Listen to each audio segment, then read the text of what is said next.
gaganap. Whether sa personal ninyong buhay or po puwedeng sa paligid ninyo, puwedeng gano'n. Kaya, you just need to be ready for anything, okay? Lagi lang nagdadasal at make sure na lagi lang kayong, mini-make sure ninyo na malusog kayo, malakas kayo, gano'n 'no. Laging alert, 'di ba? Kasi you never know kung ano ang pupuwedeng, sorpresa ng universe, 'di ba? So, tignan natin kung ano pa ang ganap. And, by the way, maraming salamat for subscribing.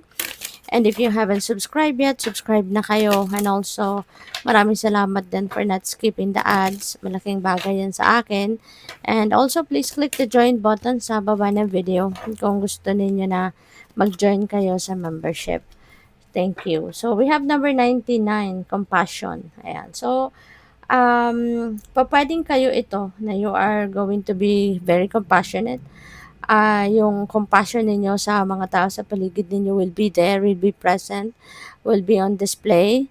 Pwedeng ganon ang sitwasyon kasi pwedeng kayo ay talagang matulungin, kayo ay maawain, matulungin, very supportive of other people, at pwede rin na ang iba sa inyo baka kayo naman din yung kailangan din ng compassion ng iba. So, possible din yon.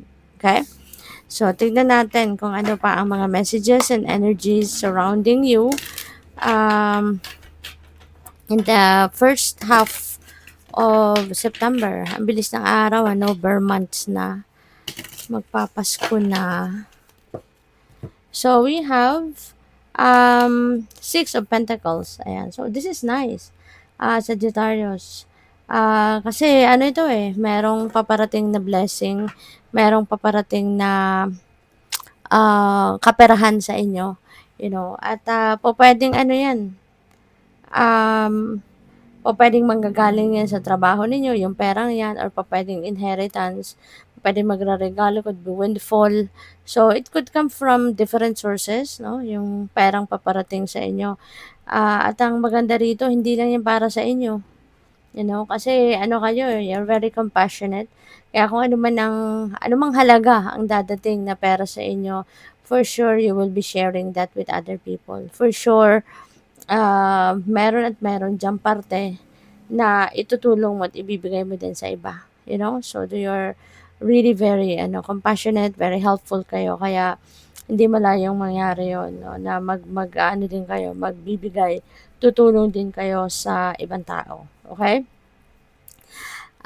So what else? We have the Chariot. So some of you, pwedeng magta-travel.